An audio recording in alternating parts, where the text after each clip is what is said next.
What's up, guys? Welcome back to my channel. If you're new here, hi, my name is Crystal and this is Crystal's Copia, where we live a life of abundance. And today we're going to talk about 10 ways that I make my life easier.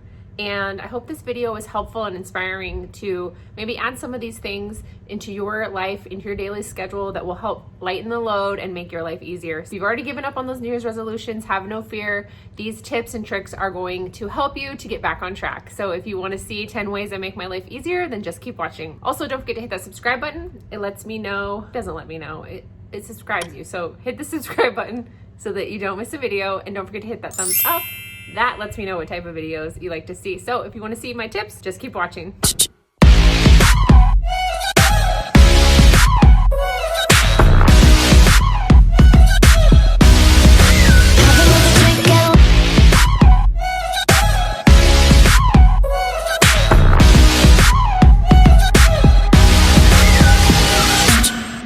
Okay, in no particular order, here we go. So one thing that I do to make my life easier is I do at least one load of laundry a day. Now, if you're living alone or it's just you and your partner, then you might not have that much laundry. So this might be something that you can tweak. If you have a family, you understand that laundry never ends. And I don't have a day to spend doing laundry. So I do one load of laundry every single day, and that is wash, dry, and put away. The second thing I do to make my life easier is I have certain chores on certain days. I know that sounds kind of silly, but the reason I like to do this is because typically when we look at our week, even if it's on a Sunday and we're just looking ahead, you know what days of the week are going to be lighter load days or crazier days. And for me, I have Wednesdays off. So Wednesday is when I do certain chores because I know it's a lighter work day. And then obviously weekends, same thing. Also, don't be afraid to enlist your family. If you have a family, they're making mess too. So my kids have chores, my husband helps out, so enlist help if you need it. Again, with the chore thing, I want to just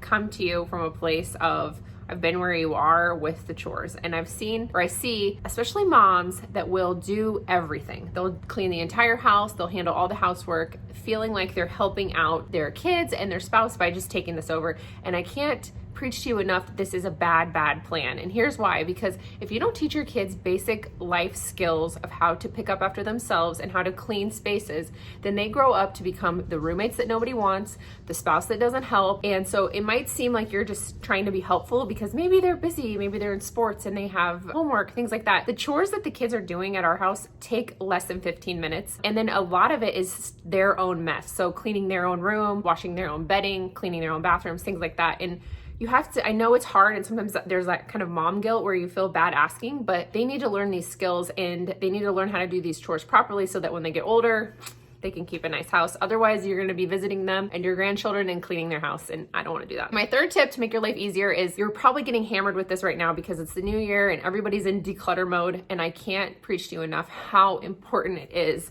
to declutter your house and your life. It helps so much with mental stress and anxiety, and it makes your life easier. If you have less clothes in your closet, you're gonna be able to find those pieces you really love. You're gonna be able to get ready for the day faster. It's gonna start you off on the right foot. Also, when you're cleaning, it's a lot easier to clean spaces that aren't jammed full of stuff. I'm just such an advocate of decluttering and having less stuff. And another reason, if that's not enough reason for you to get rid of some stuff, the other thing is it can be very wasteful. The longer you hold on to things that you're not using, the harder it is to get value out of them. So if you eventually want to sell them, the longer you keep the clothes, the more out of date they're gonna be. Also, we're just one person, or we're just one family. And so I see some of these things on YouTube where these influencers have these entire rooms full of makeup, which looks amazing and wonderful, but the brutal truth is that stuff is going to expire in probably 1 to 3 years. And I don't know about you, but it takes me like a year to get through, it may even longer to get through one palette. So if I have 20 palettes, eventually I'm going to end up throwing that stuff away,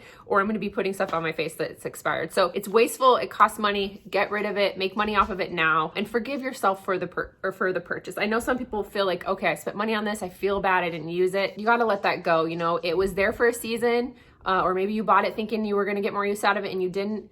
Trust me, the real estate it's taking up in your mind and in your house is not worth it. So say your goodbyes and learn from that experience and be smarter with your next purchase. Get rid of some of the excess stuff. You will feel better, I promise. Okay, the fourth thing that I do that helps make my life easier is things in my house have a home. Now, it's not always like a complicated labeled space, but they have a spot where things go. And so my family has then learned that we keep extra toilet paper here, we keep cleaning supplies there. And so when people are helping put away groceries or when they're doing chores, they know where to find things. And then the other piece of things having a home inside your house is that the homes make sense. So however the space functions, and I know it's different for every person, but I'll use a common space like the bathroom, for example. In the bathroom, the prime real estate, meaning the drawers in your vanity or your counter space, is things that we are using on a daily basis. And so think about that when you're decluttering and when you're redoing your house to make it more functional, is think about how you're actually using the space and use the prime real estate in your kitchen and your bathroom for things that you're constantly reaching for. It will make your life easier if you're not having to search for things. Also, the stuff that you're not using a lot, like once a year, maybe put that stuff in a different spot. Put it in the basement, put it in the back of your closet, put it somewhere that's harder to get to because you don't need to get to it that often. So think about that when you're finding homes for stuff. Okay, the fifth thing on my list is pockets of time. And this one is such a big one, especially if you're really busy and you have a lot on your plate. It's rare that we have an entire day or week to go through. Let's say we're going to declutter our house. You know, a lot of us can't take a week off of work or a week off of life to go through room by room and declutter our house, which actually sounds amazing. I wish I could do that, but I can't. And so I know I maybe can have like 15 minutes to 30 minutes a day, or maybe on a weekend, a couple hour chunk. I have to use those pockets of time wisely. And so every day I try to see where I have pockets of time that, for example, I'm a hairdresser. So when I'm at work, I have processing time. Right now, we're not double booking clients. And so I have 30 to 45 minutes when a color is processing. I can use that time to maybe do some marketing for my business. I can use that time to do some cleaning for my business. Okay, the sixth thing on my list is that my goals determine my environment. So I'm gonna adjust you a little bit. There we go. And what I mean by this is if I'm working on something, like let's say I'm making changes to my diet, I want to eat less carbs, we'll say, then I'm not gonna have my kitchen filled with carbs and things like that that are gonna be tempting to me. And I'm not saying that members of my family aren't having that, but if I'm not eating that, then there are certain trigger things that I'm not going to have in my environment.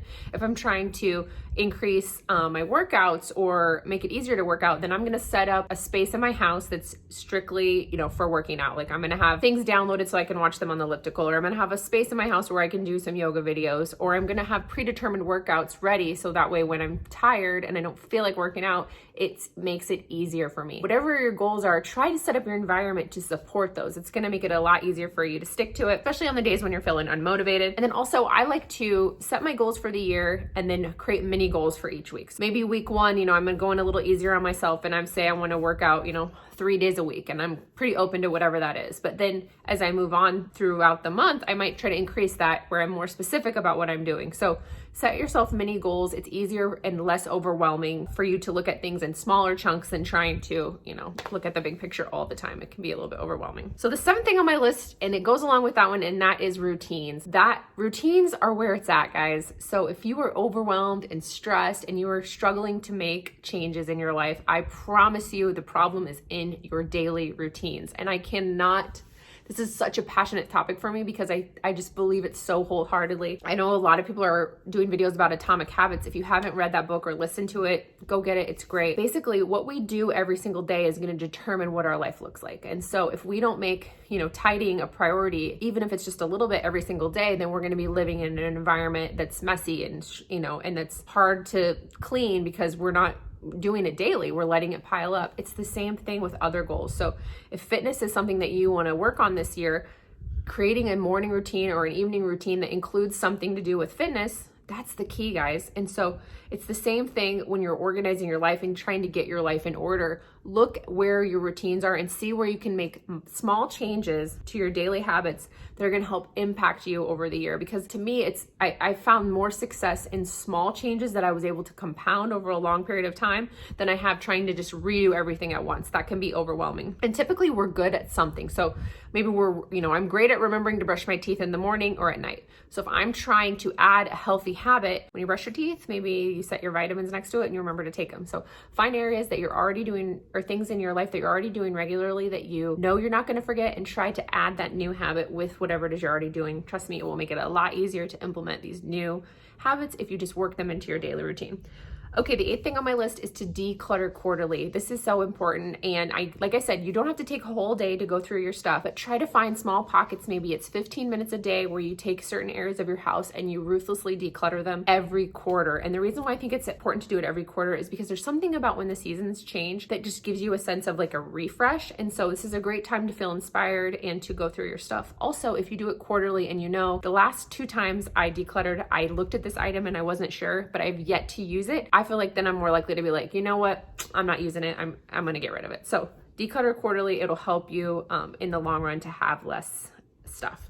The 9th thing on my list is to watch, listen, and read things that affirm what you're trying to accomplish. This is so important. So if you are trying to become more minimalistic or have less stuff like I am, the things I'm watching on YouTube, books I'm reading, and the things I'm listening to all kind of reaffirm what it is I'm working towards. And it's very, very helpful, especially after the new has worn off. You know, it was the new year, you had all these goals to go through your house and declutter or clean, and now you're kind of getting worn out because life is happening and it's making it harder. So if you're watching before and afters on YouTube and you're listening to maybe Joshua Baker talk about the benefits of minimalism, or you're watching Marie Kondo on Netflix, those things are going to help motivate you when you're feeling a little less motivated. So give yourself a little support system by what it is you're taking in to remind you of why you're doing it and why you wanted to do it in the first place. And then the last thing on my list is to schedule it. This is a big piece, but if you don't look at your day and say, you know what, in that first break of my day, I'm going to go over and I'm going to clean out the junk drawer and I'm going to write that in my planner. That's what I'm doing